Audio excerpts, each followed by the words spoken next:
Okay, this will be part 4 of helicopter performance charts, and on part 3 we looked at the high altitude performance of the R-22 Beta 2 and the R-44 Raven 2, and took you guys on a little trip. We went up to Leadville, Colorado.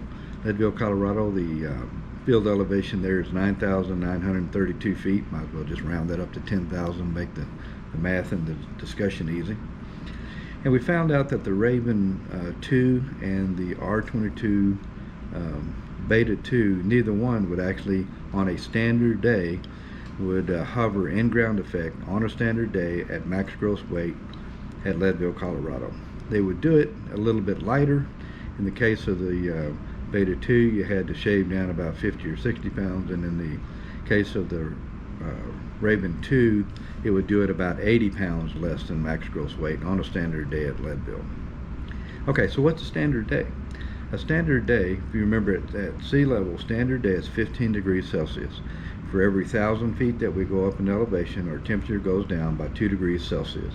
So if we go up to 10,000 feet, 2 degrees per 1,000, so we got to subtract 20 degrees from our standard day of 15.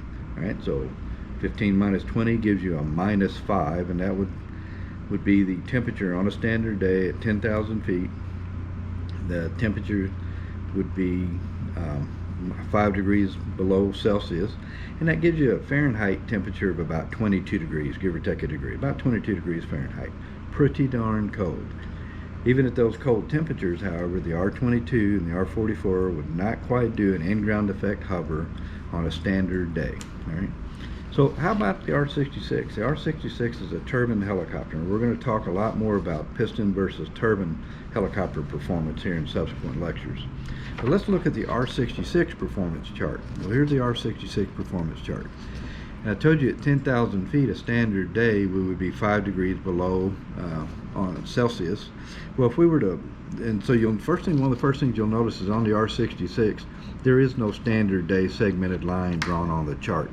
And if it was drawn on the chart, it would be completely off the chart. And at 10,000 feet here, 5 degrees Celsius would be a line somewhere in the neighborhood of here, which would be completely off of the chart. All right, so not very practical trying to draw the standard day segmented line on an R-66 chart. Right? Okay, so again, we're going to work this chart backwards. We're going to go back to Leadville, Colorado again at 9,932 feet in the air, or elevation, and see if this R-66 will hover at that elevation at max gross weight. So again, the max gross weight on an R-66 is 2,700 pounds. 2,700 pounds. 2,700. All right, so we're here at 2,700 pounds, and we've come up to where our line for, say, 10,000 feet or 9,900 intersects with our line for 2,700. And the R-66 would maintain an in-ground effect hover at max gross weight at Leadville, Colorado, all the way to a temperature of about 22 degrees Celsius. All right, and you guys remember how to rapidly convert Celsius to Fahrenheit. So double it, so that'd give us 44. We're going to start with 22 degrees Celsius. We double it, that gives us 44. Subtract 10%, so we'll subtract 4. It gets us down to 40, and add 32 degrees. So that's 72 degrees Fahrenheit outside. Pretty warm day. So the R-22 and R-44 on a 22 degree day wouldn't quite do an in-ground effect hover, but an R-66 on a 72 degree, 50 degrees Fahrenheit warmer day, and the R-66 will do an out-of-ground effect hover at max gross weight. The performance of the turbines is much more impressive as you go up in altitude. Piston engines really start to fall off in the amount of power they produce. Piston engines that are not turbocharged start really falling off on their high altitude performance. And we're going to look and talk more about piston versus turbine performance, particularly at high altitudes, in some additional lectures. But the next series of lectures that I'm going to do is going to be on auto rotations, right? And I did some full down autos in the R-44, the R-22. I took the GoPro camera with me and did some videos so that you guys would see what a full down autos look like from inside the aircraft. The next series of lectures are actually going to be classroom, and we're going to talk very specifically on auto rotation performance, and we're going to look at the R-22, the R-44, and the R-66.